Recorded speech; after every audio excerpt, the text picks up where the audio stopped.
think you're all aware of this fact, and you all see your names on this slide, and talk about the offices of the HECC, how we're organized, a bit of how we're organized as an agency on the right-hand side. We go into much more detail about the agency's operations in subsequent presentations.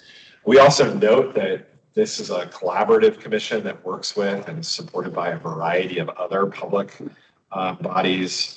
That's the left-hand side. These are all boards and that we administer here. Believe it or not, everything in blue is like the commission, which we put on the top here, is a public body supported by HECC staff. It meets in public. We post agendas. We hold meetings like this one. They operate under public meeting law and rules. Our staff is working closely with those boards, commissions, committees, advisory groups on a whole variety of topics. And then the right-hand side of the slide is a long list of state government partners, our tribal partners, and other partners whom we have regular contact with. So you just get the sense of this larger advisory and governmental ecosystem that we're in partnership with. The lower right, the last sort of other partner section includes our labor partners whom we have regular contact with, representing staff and faculty at colleges and universities. It includes the Interinstitutional Faculty Senate at the universities. It includes other non-governmental organizations. We concluded this day, I think, it's the conclusion, with a quick introduction to your recently adopted strategic plan. So I won't go over this because you know it, but I just want you to see that we have described the 5 major goals of the plan, emphasize the way in which this relates to the value question for Oregonians when it comes to post-secondary education and training. And I guess it's not quite the end, because we also took this opportunity to reinforce the HECC's equity stance. Our view that post-secondary educational equity will be achieved once one's community or characteristic no longer predicts inequitable access to or success in post-secondary education and training. Talk about the equity lens that the commission adopted and then re-adopted, and the way in which that helps guide our policymaking and strategic approaches.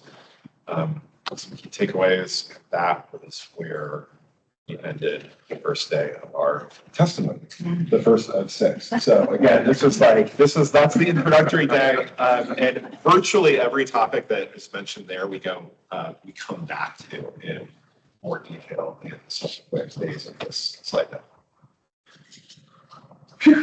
Yeah, it was easier with all of you than with the legislature. Although they have been very supportive and engaged. Very engaged. Yeah. Do you want to? Sure. I did want to come back to your equity, our phrasing of the equity, a couple slides back. It addresses a number of questions and concerns that we have at commission in regards to not just in terms of where we live, and just as a broad, inclusive statement about the dimensions of inequity, and some awareness that, to state that our goal is that your incoming demographics don't have any predictive value of your outcome, and that's just a powerful statement, and it's completely not true right now. So it's a huge. I'm glad to see it. So I sat nicely for 6 days, very quietly. Well, there's no opportunity for me. There were plenty of moments when I wanted to. Okay. To our presentation, and I'm going to try to be candid. I'll just tell you the first thing is how proud and grateful I am to have been representing us. I just think it feels powerful, professional, informative. And I don't sit in on many other agencies. You just come away from going, we're well led. That was probably a real dominant feeling coming out of that. I felt that the subcommittee itself is in some ways what I picked up on, maybe with different microcosm of everything that's going on in the rest of the country. So their questioning reflected different ideologies about what we do. There are a couple of commissioners, a couple of legislators who really wanted to, I appreciate it, really wanted to emphasize the importance of education and citizenry in terms of whole person education. And then there were other legislators that really wanted to focus on sort of job stuff. And I think Ben did a good job of not seeing those as intention, but as parts of a broader purpose. But that was clear. Politely, there were differences of perspective on our approach to DEI, but that was there. And again, I think our focus on non-discriminatory approaches to equity is a great stance, and I think that got represented very, very well. To reinforce Commissioner Devlin's observations in terms of his co-legislators, people like Senator Fredericks, Representative Twain, powerful voices in understanding the broader role of higher education in Oregon. So, it's clearly they've been around the block a few times, and it was good to hear that. I think this reflects Kyle's comments in his presentation. There were numerous times in which they, be honestly, sort of tapped down our expectations. I don't think I've heard that near as much in prior budget presentation. I want to respond enthusiastically and encouragingly. And there are numerous times when one of the co-chairs would say, yeah, it's going to be tough. And I think it's important for us to hear that. And I think they were honest with us in that regard. They still have different ideas about what their priorities are. But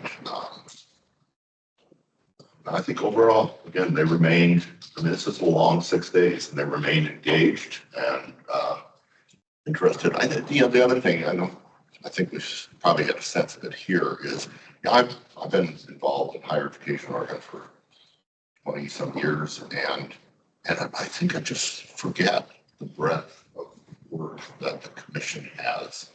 And it was just really a good reminder to me, because I get fixated on institutional support, and that's but there's all this other stuff, and I think that the committee was I think that was enlightening and educational for them as well, which is a lot that the HECC does, and I think I saw a number of times your hands with that as well, and just so I thought the days went very well. And again, I think they heard us, they appreciate us, and they didn't make any promises.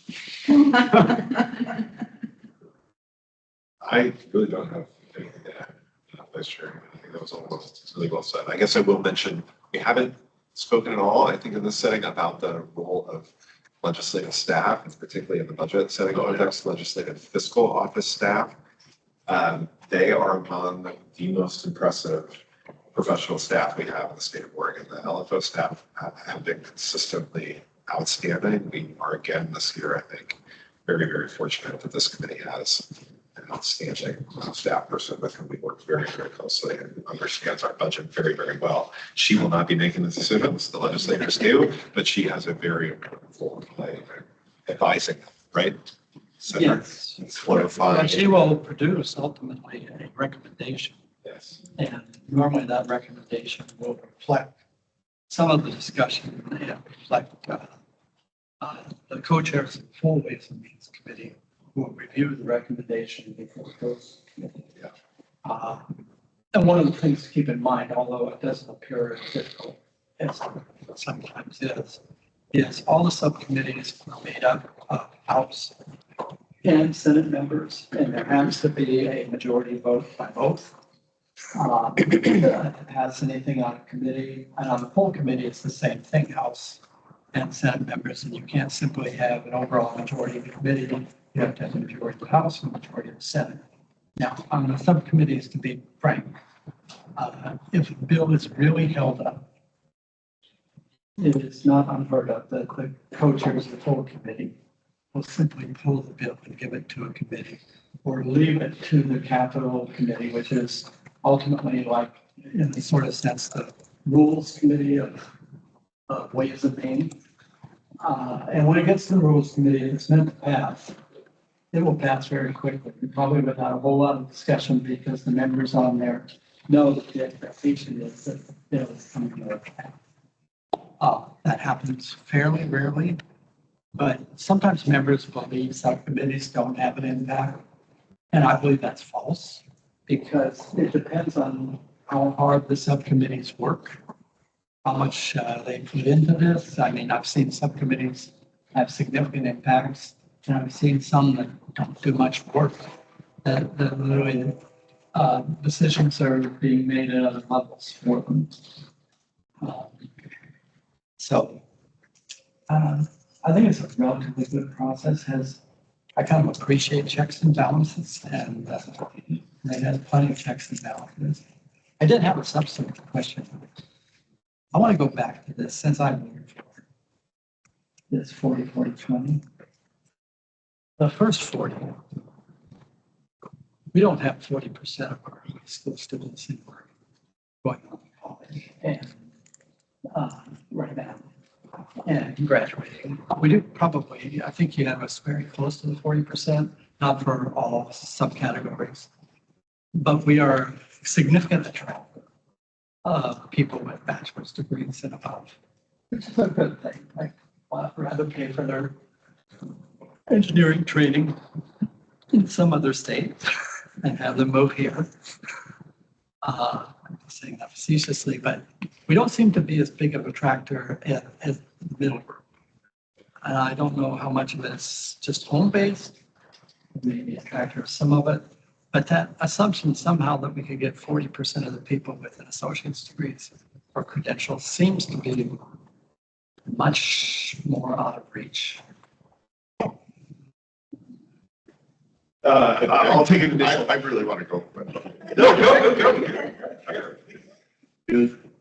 So far, it's been proven to be operational. You're right. Benton County, which I'm very familiar with, over half the people with close degrees are imports. I mean, we look like the highest, I think we're not technically the highest educated county in the state, but half of us came from somewhere else.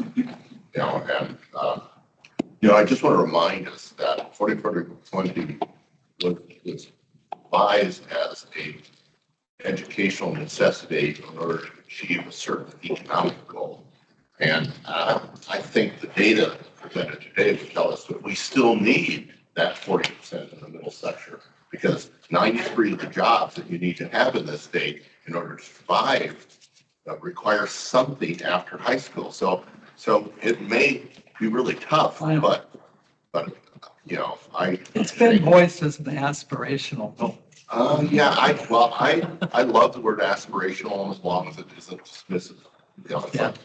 It is something we actually have to do. So that's just mine.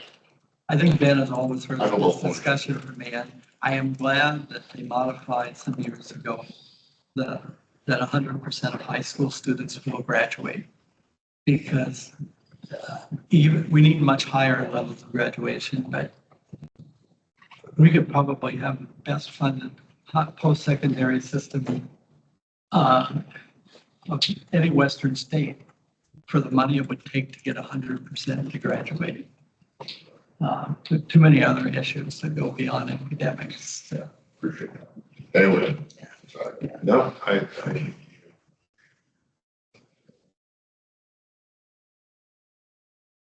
Yes, Commissioner Cohen. Yeah, thanks Commissioner Devlin for that remark, and I wanted to add on to that. I noticed the discrepancy between our stated goal of 40-40-20 for the jobs and economy that we are striving for and the jobs that we have available. And I would really love to see a little bit more depth in this performance measure for what we're doing to make progress towards specifically the middle 40 of the some sort of post-secondary certification, because looking at these numbers, it is clear that we are making progress on high school graduation rates. It's clear that we're making progress on college graduation rates in terms of folks graduating with a bachelor's degree. But the thing that is remaining stagnant is the amount of people who are graduating with an associate's degree or professional certification. And so if that's been stagnant for the entire existence of the HECC, then there should be some tweaking or overhauling of the strategy that we're undertaking, because if we're seeing progress in the other areas, but not this area, that's probably something that needs to be looked at. Appreciate that comment. Yeah, I do think our current strategic plan in some ways responds to that. But yeah, that's Commissioner. This is just an amazing snapshot of HECC, where it is right now, and this whole presentation, this slideshow, and I just really appreciate that. I think that will be really a useful document to compare. You might have other ones to compare to his previous legislative items, but that aside, I was wondering, I know that independently of HECC's presentations, our unions have made, appeals to the legislature to try to increase the support funds, et cetera. And I know that there's quite a few agencies, and I should have them of like the workforce boards and things like this that, are reliant on some of the funding from HECC. Quite a few agencies, quite a few boards and programs that are reliant on funding. Are they also making, and that's maybe where some of these not personal, but like, stories about the, on the ground, human impacts that these budgets have on people could come to the fore. I don't know if they're also planning testimony to the legislature as well. Yeah, the subcommittee follows our 6 days of testimony with about 2 weeks, another roughly 8 days of hearings from representatives of community colleges, public universities, local workforce boards, and the public, which could be anybody. But it's often students, staff, faculty members, grantees coming from those roles. So that's what began yesterday. There was some really powerful testimony from beneficiaries of some of our affordability programs, including the Oregon Tribal Student Grant, who came to the Capitol and presented testimony on that program and others that we administer in the affordability realm. And then next week, the community colleges will kick off a presentation of their own, and they will undoubtedly have representatives from around the state, student, staff, faculty, speaking to the role that they play in their communities. Likewise, universities and programs. Any other questions, comments? Thank you so much for this. I think what you said, Commissioner Smith, that's a great document for us as well to remind us of the depth and breadth of where it comes. Moving on, I believe we have the here. Yeah.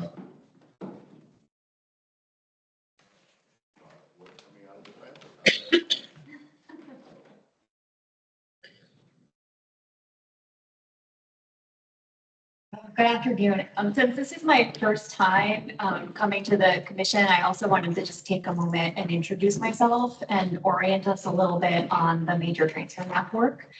I'm Dr. Lee Graziano. I came to Oregon from the University of Arkansas, where I taught for 3 years as their director of composition. For the last 7 years, I've been at Western Oregon University as an associate professor and the director of first year writing. In my time as a faculty member here, I've actually been engaged in a lot of Oregon's transfer work. I chaired one of our first common course numbering subcommittees in writing, and I've been involved in some of our accelerated learning work as the faculty lead for writing courses with Willamette Promise. I joined the HECC about a year ago as an academic policy specialist and our lead for major transfer map work. So I've gotten to look at our transfer work now from a couple of different perspectives. So before I talk about each of the major transfer maps on our agenda today, I do want to highlight just a couple key things about the major transfer map work. Major transfer maps are statewide agreements between participating 2- and 4-year institutions in specific majors of study. They provide students with a minimum of 30 guaranteed general education credits, lower division coursework in the major, and how much coursework varies widely by discipline, just in how much is available, and then electives that students can customize based on their chosen transfer destination, right? And they're packaged traditionally in a 90 credit associate degree. Building our major transfer maps involves a faculty subcommittee with equal representation from 2- and 4-year institutions. Most of our subcommittees have 14 members, and they work together to align as much lower division coursework in the major as possible to build the associate degree curriculum. And that curriculum map is something you have in your packets today for each of the major transfer maps that we're going to look at. Major transfer maps guarantee for students that they will be able to transfer and complete their bachelor's degree requirements in no more credits than a native student. In other words, if a bachelor's degree is 180 credits and students arrive at your university with 90 credits from their MTM associate degree, they should be able to finish their degree in no more than 90 credits. This is why alignment at the lower division and general education is so important, so that we can ensure that we can honor those guarantees. As you can imagine, the major transfer map work is time consuming and very difficult. And even though we're seeing improvement in our major transfer maps, we are also limited by not enough alignment at the lower division in general education and the major across our institutions. The uniqueness of everyone's programs, starting at the very beginning entry level, makes it a challenge for us to build robust major transfer maps that are unified, meaning students do not have to take a specific and special set of courses to successfully transfer to a given university. All that being said, I want to emphasize that there are things that are improving. So one is that we now have a structure for timely major transfer map completion, and the 5 major transfer maps that we're looking at today are a product of that. Moving forward, we should see all major transfer maps finish within 1 academic year. Elementary education and psychology will finish by June. So we will be fully caught up with our major transfer map work by the summer. Communication, which is our brand new major transfer map that was named in August, they began in January, and they are well on track to finish this fall. So the other important piece of that is that we also now have a maintenance schedule so that we can balance building new major transfer maps efficiently and reviewing a limited number at the same time for continuous improvement. There are 2 themes that I think you'll hear today as I talk about each of our major transfer maps.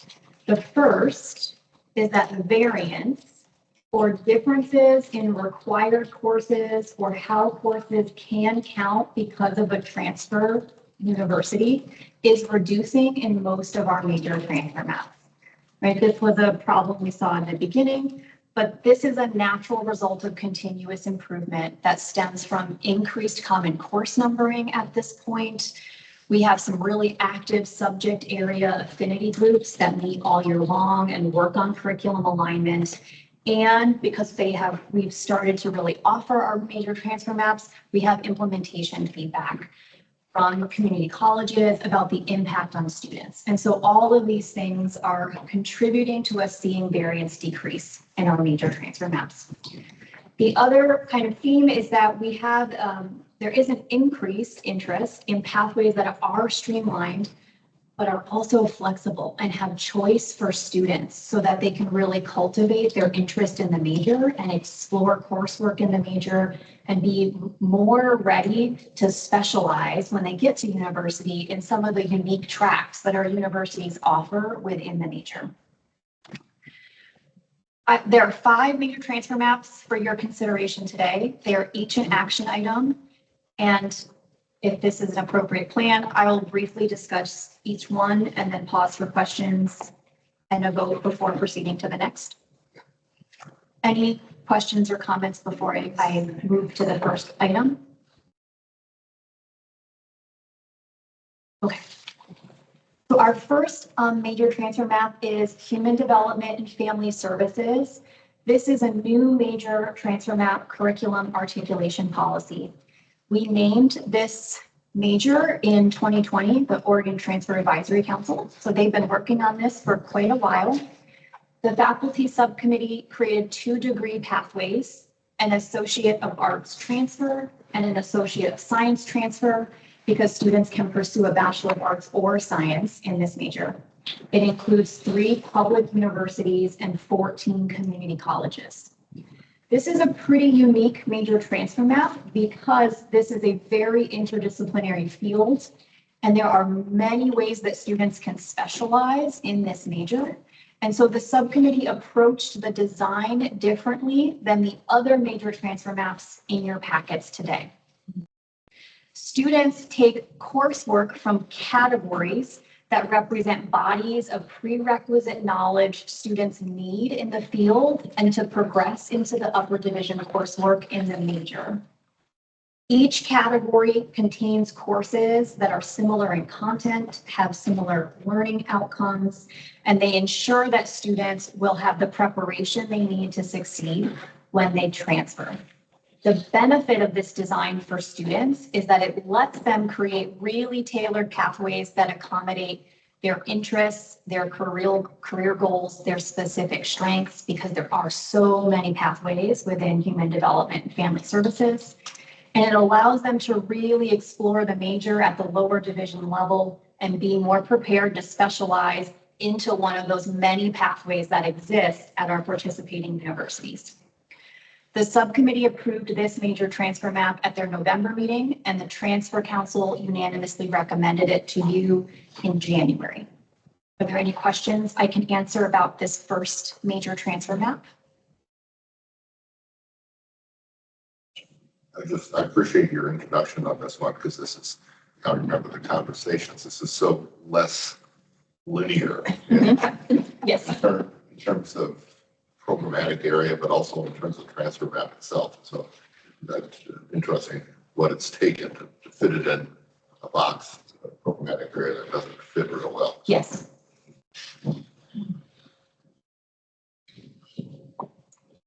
We have a motion to approve. Motion to approve. Second. Second. Okay, we have a first and a second. All in favor? Aye. Any opposed? Thank you. We have approved number Wonderful. 1. Number one. All right. Our next major transfer map is in English. This is actually one of our original transfer maps that came out of House Bill 2998. So this faculty subcommittee met to update their curriculum and then convert to our new curriculum articulation policy format. The subcommittee created 1 degree pathway, an Associate of Arts transfer. This major transfer map includes 6 public universities and 16 community colleges. There are 2 really important updates that happened in this particular major transfer map. First is they resolved all of the previously included institutional notes about coursework preferences at specific universities. The prescribed curriculum is now simplified and unified. And I think I included a link in your docket. If you look at the original, you'll see there's a lot of notes from our first attempt at getting that off the ground.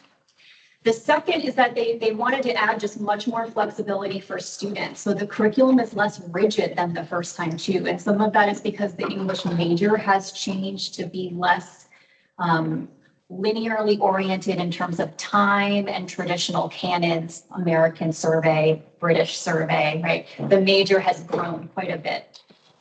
So students now have the opportunity to take any 200 level course in literature. They really wanted students to be able to foster their interests. There are just other kinds of surveys that excite students. Our colleges have some really unique areas of specialization that excite students, and they really wanted to be able to capitalize on that. And any of those courses will count in the major and ensure that students are prepared to take other more specialized literature courses at the upper division level once they transfer. The subcommittee approved this major transfer map at their February meeting, and the transfer council unanimously recommended it to you at their February meeting. Are there any questions about English I can answer? Yes. Going to make a motion. So, Are you ready for a motion? Sure. Oh, I move to approve the major transfer map curriculum articulation policy for English as recommended by the subcommittee and the transfer council. All in favor? Aye. Any opposed? Okay, number 2 is approved. Perfect. All right, our third major transfer map is in sociology. This is a new major transfer map curriculum articulation policy. It was also named by the Oregon Transfer Advisory Council in 2020. This is one of the bodies, I believe, that preceded the Transfer Council. So they've been working on this for a while as well. The faculty subcommittee created 2 degree pathways, an associate arts of transfer and an associate science of transfer, because there are Bachelor of Arts and Science options in this major. This MTM includes 6 universities and 12 community colleges. There is a divide in this major. 4 of our universities only offer degrees in sociology.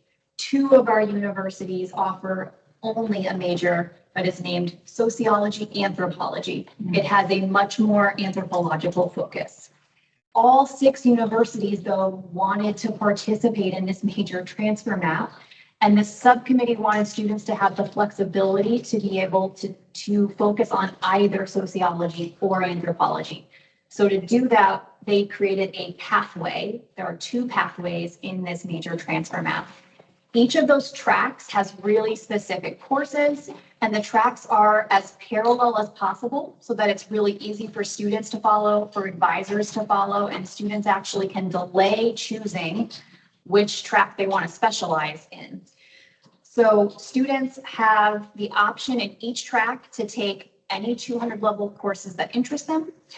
There are 2 courses that are the same in each track, and there's actually only 1 course of difference between them. So they're really closely aligned. Like other subcommittees, they had a very strong interest in seeing students have the opportunity to explore the major at the lower division level, really get a feel for what they're getting into, discover what their interests are, and then they are really prepared to get to pick and choose and invest in some of the unique electives and pathways at our universities. The faculty subcommittee approved this major transfer map at their February meeting, and the transfer council unanimously recommended it to you at their March meeting. Are there any questions I can answer about sociology? I have a quick question. Yes. You said that there were 12 community colleges on here. Mhm. If a student is going for a sociology degree in one of the colleges that's not part of this, does that mean that when they transfer to university, that the university doesn't have to take all of their credits? Or what does that mean for our students? For a student that tries to take some of these same courses at a community college not named Yes. in the agreement, then yes, the guarantees are really only attached to the major transfer map. However, The courses in the major transfer map are so foundational to the major. I think it would be very unlikely that if you happen to take them or some of them at another community college, that they wouldn't transfer and count in similar ways. If they're not named in the agreement, it's because they don't have a program in this area. So it may be that they only offered maybe one of those courses, right? But they don't actually have a program in sociology. But if a student, say, took, the most common courses, sociology 204Z, it's been commonly aligned. If that's the only course your college had and you took it and you transferred to one of those schools, that is going to count in the major. It's a major course at those universities. So you get a little bit of credit. But if you're not named, you can't even complete the major transfer map. They probably don't have the courses. Okay, Yeah. thank you. Commissioner Coker. I did want to add that a lot of the major transfer map subcommittees are missing certain schools in certain areas, usually schools that don't have these degrees. And these schools are either not offering this pathway or they are working on catching up at a later time. Just at a glance, it looks like that 13 out of the 17 community colleges in the state are participating in this subcommittee. And those represent all of the 10 largest community colleges in the state. So it looks like the 4 that aren't represented here are likely smaller community colleges that are likely going to have more administrative issues with capacity in terms of compliance. And if they do seek to join this major transfer map, it'll likely be at a later time when they have the capacity to be in compliance. I'm really glad this, because I was thinking of asking this question, I'll clarify this for the commission, because I think when you hear that only 4 of the 7 universities are participating or only 12 of the 17 community colleges, it definitely begs the question. And it harkens back to the rules that the commission adopted over a year ago about this process. And it basically says, the rules, and you can correct me in any way I get this wrong, but essentially says to colleges and universities, if you offer this program or this degree, you have to participate. This is not a voluntary model, right? So when you hear that 6 of the 7 universities participated in the MTM curriculum articulation policy for English, it implies, and hopefully we will confirm this, that the 7th does not offer a bachelor's degree in English. Yeah. And therefore, they don't need to be a member of this policy, right? They should not have English major bound students transferring to their institution. It was like OIT is the only major university that's not present, and it's generally not in their mission statement to offer liberal arts degrees. So Commissioner Smith. If one of these community colleges that's not represented on this list, or OIT decides to have, say, an English major, or some of these colleges, they'll just have to adopt what's been adopted. Okay, participate. Yeah, I really appreciate this conversation because I think it was confusing to the inverse of this, especially on the community college side. There are a number of community colleges that are really too small to provide the full graduate curriculum. And so you see a number of community colleges that simply can't, it's not that they don't want to be involved, but they're just not in their breath to do so. So I really appreciate that. Motion. No, really? question still. it does seem like the 4 that are missing for the record are Columbia Gorge, Oregon Coast, Clatsop, and Blue Mountain.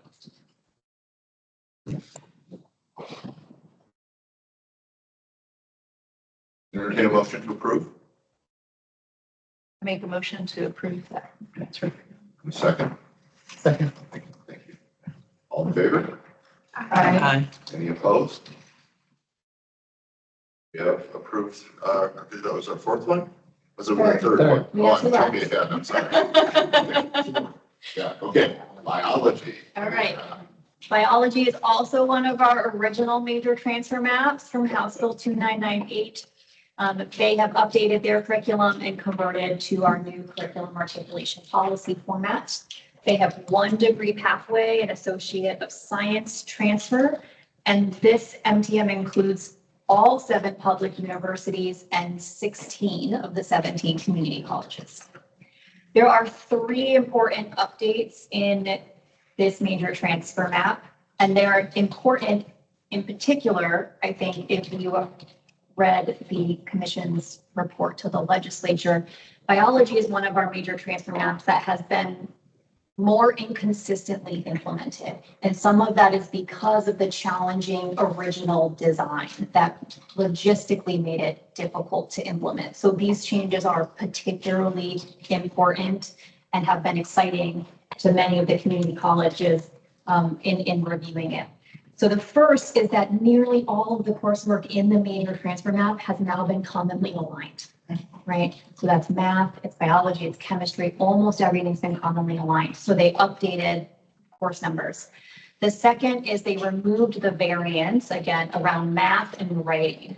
And they really instead aligned and built on the shared math that is foundational and required prerequisites in the major, where they can guarantee that that is the math that's going to clear that important hurdle and access to other coursework. The final change is that the original major transfer map included a bit of a complex option for students to pick 2 out of 3 sets of coursework. So more math, more or physics or organic chemistry, and you could combine those in any number of ways. This was a really big implementation challenge for colleges, and it was actually very challenging to try to program into their curriculum system so that it populated correctly for students. That has been a barrier. And the subcommittee, the faculty also found that coursework like calculus and organic chemistry isn't required in all pathways through biology. It isn't required in the same amounts in all pathways through biology. And it's challenging coursework that can be a barrier for students. And so if you don't need it for your pathway, right, you have put yourself through some really challenging and valuable material, but challenging. And so instead, again, they focused on the shared requirements that will count in the major everywhere in all pathways that really clear as much of that lower division coursework as possible. So the final product now is instead of having all these sort of varied pathways, they have one streamlined pathway of specific courses, most of which have been commonly aligned. It is very easy for students to look at and follow. It's very easy for advisors to look at and follow, and much easier for community colleges to implement. The faculty subcommittee approved this major transfer map in March, and the transfer council unanimously recommended it to you also at their March meeting. Questions about biology? Except, this was an especially challenging one. Yes. So it's great to see progress here. I also wanted to note that it's not only, especially in organic chem, is not only a challenging course for students, it's challenging for institutions to provide it. And so there are a number of community colleges that simply are not able to offer organic chemistry. So it's important to address that issue. That is correct. Great progress. Mr. Chairman, Yes. I know a few students for organic chemistry who have decided not to be pre-med. That's what I thought. Based on their I'll entertain a motion. Thank you. And a second. Thank you. Second. Thank you. All in favor, say aye. Aye. Any opposed? No approved the MTM for biology. Yeah. Wonderful. All right, our last MTM today is business. This is also one of our original MTMs from House Bill 2998. They've updated to the curriculum articulation policy format. There's 1 degree pathway, the associate science of transfer, and this major transfer map goes to all 24 public institutions, all 7 universities, all 17 community colleges. There actually really wasn't a lot for business to update in their major transfer map. This group has a state affinity group. They have external accreditation. They are very aligned. And the entire lower division curriculum has been commonly aligned. Every course in the major transfer map is a Z course. So the curriculum is already very, very unified. It is a very streamlined pathway through the major. The one change they did make was to math and math requirements. If you looked again at the original agreement, there's a very complicated chart of math requirements. That's because math pathways in the state is complicated. There's a bit of a divide between statistics or calculus or some combination of both that is complex and can be challenging to navigate. And that chart was difficult to understand, figuring out how much of the different combinations of coursework you needed to take for each university. So again, they spent a lot of time really focusing on what is the foundational math, the required math, the thing that is shared across all of us that students definitely have to get done to proceed in the major. And that's what they built into the major transfer map. Acknowledging that there is plenty of space in the 90 credit associate degree for students who, after doing all this coursework and they've decided I'm going to PSU, they can certainly take other math as some of their elective if they want to. That's purposeful and designed for that institution, since there simply just isn't other math that is shared beyond what they built into the major transfer map. Like I have mentioned with other maps today, we have no variance in this map. It's very streamlined. It's easy to follow. And this does ensure seamless transfer and progress in the major, because this is the foundational coursework for all 7 of our institutions. They approved their major transfer map at their March meeting, and Transfer Council unanimously recommended it to you also at their March meeting.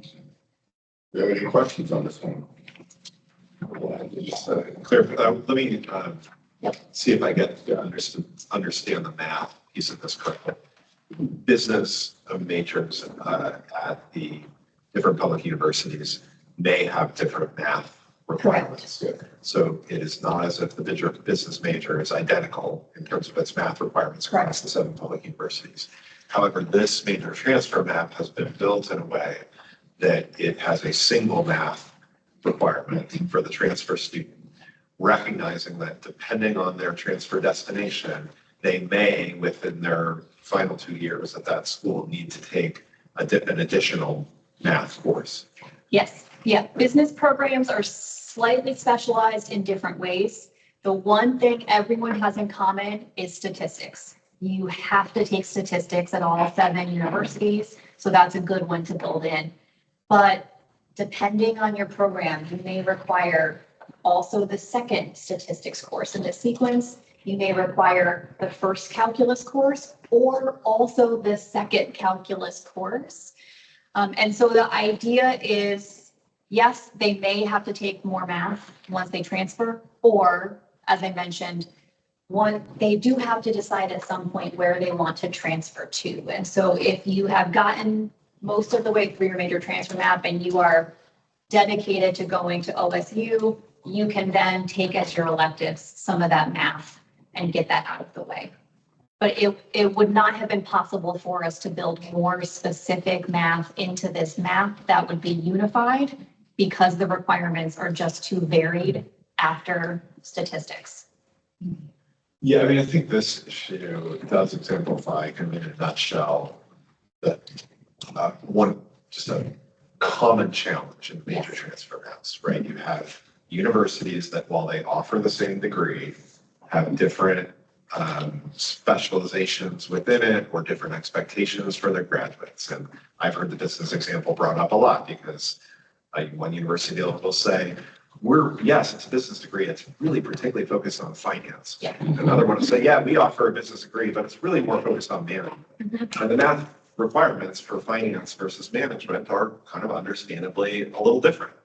And so how that then reflects back on to the community college student and our desire to ensure that regardless of where they want to go, they have been presented with a set of courses that they can take and transfer and be juniors and be ready to go for that major. You can see the challenge that it creates. And I think this curriculum articulation policy seems to improve on the complexity that was in the prior, and still add some of this, well, if you're going to UOIT or OSU, you better slip that Math 111. Math 105 is not enough, right? You better get the Math 111 done before you transfer or you're not going to be prepared to take some of the Correct. business courses that they expect their juniors to take.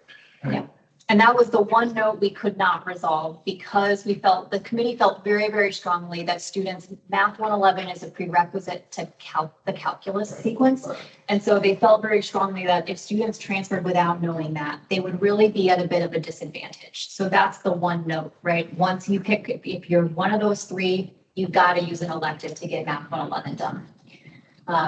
But yes, math pathways remain complicated. In the state for many majors, there are a lot of ways to navigate math, and it is difficult to totally include all the coursework students might need for all 7 universities.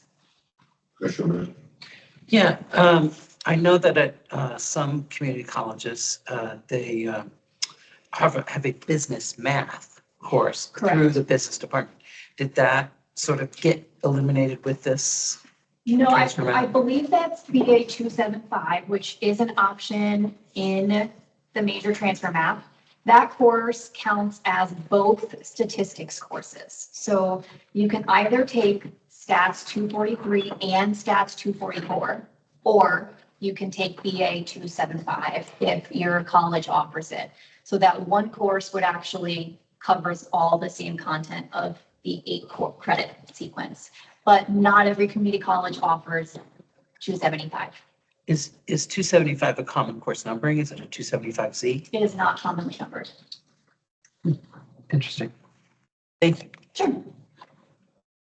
it's good. I have a question not about so much the transfer map curriculum, but towards the end of these documents, the minimum GPA requirements if the university so chooses to have one of those. They was noted there, and I see the U of O says if you have a cumulative GPA of 3.0 and a cumulative GPA in these courses, you have guaranteed admission to the College of Business. And I just wonder what that means, like Yeah, I guaranteed admission to the university. Interesting. I don't see that too frequently. Yeah, I don't know that I can speak to it more because I don't feel like an expert in their admissions requirements, but that is the faculty, that is what they wrote, that if you have those thresholds met, you have met the criteria, maybe not the criteria for admission to the university is probably different, but at least to their program, that will guarantee you into their program. Yeah, good clarification. Appreciate that. Any other questions? You made a motion to approve. To approve this transfer map curriculum. Thank you. And second, Second, all in favor? I won. Opposed?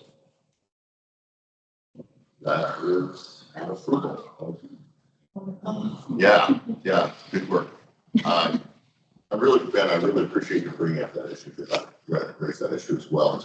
It's a tension, but it's a concern that the way in which we resolve differences would make the transfer map smaller.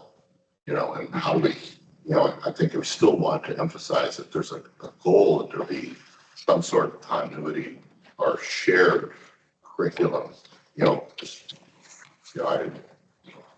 this brings up that conversation of principle, which I don't like, which is the optimal point of transfer. Yes. Which can get pretty early in a 2-year degree because we still don't have alignment for those first years. And this is something that really I want to commend you. Having watched transfer council play a critical role in helping us move forward. And I think the work we've seen today reflects the expertise you bring to this conversation. And I really do appreciate it. Thank you for bringing this to us today. Thank you very much. Yeah.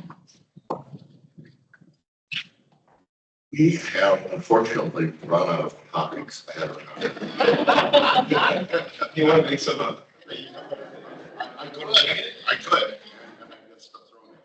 Unless anyone has, yes. The FNA meeting and the full meeting are both remote.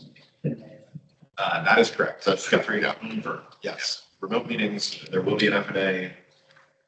There will not be an FNA. No, there isn't. There will not be an FNA in May. June, I was getting ahead of myself. So May is remote. May is remote only, full commission only remote. Only remote. We are adjourned. Yay. Thank you. Well done. Thanks.